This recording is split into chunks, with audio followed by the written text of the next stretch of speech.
The answers then for the questions on lever systems and planes and axes. The first question is, which class of lever will a weightlifter be using when performing a bicep curl? And you can start to think about what's in the middle of a bicep curl. Is it the fulcrum? Is it the load? Is it the effort? And go from there and trying to work it out. But to be honest, what we really need to do is just learn the examples that we've gone through in the videos on this topic and just automatically know, or bicep curl, I know that's a third class lever system. So it's just one of those that we need to learn and we need to know. So the answer is third class lever system.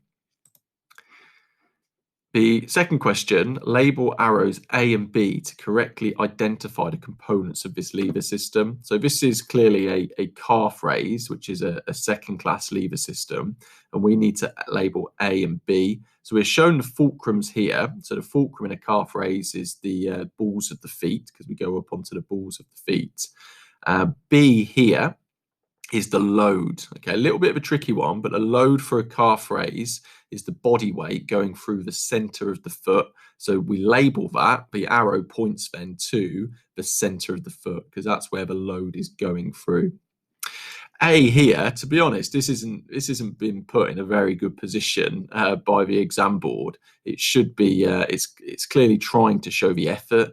The effort for a calf raise is the gastrocnemius, which is up here. So it should be pointing there, to be honest. But the exam questions are never perfect, and hopefully we could work out there. We've got the fulcrum.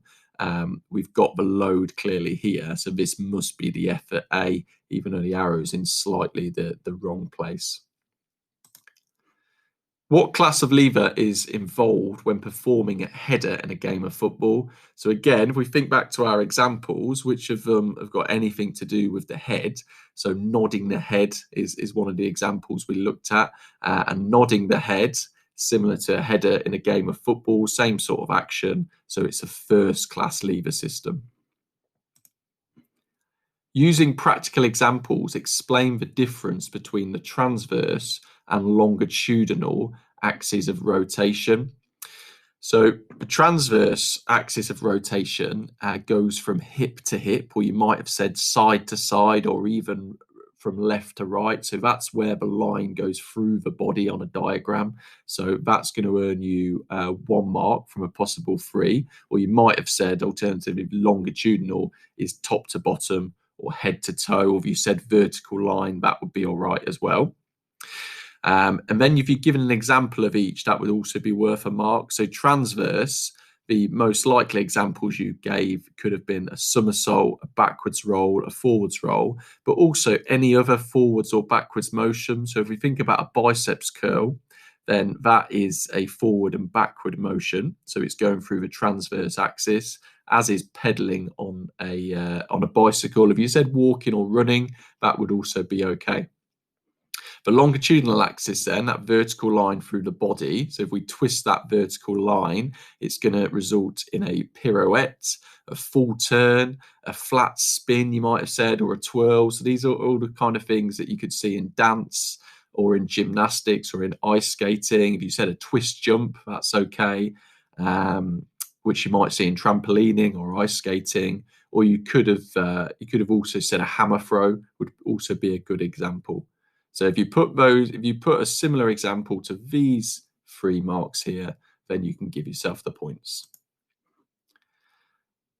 The performer in figure 3 below has performed a movement that has passed through the frontal plane. Is this statement true or false? So we can see he's gone from this position here to this position over here. He's moved his legs out, left and right, and he's moved his arms left and right in this motion as well, going up above his head. So that is going to be true. So frontal plane allows movement left and right. So that is exactly what he's done. He's moved his legs left and right, and he's moved his arms left and right as well. So the answer is true.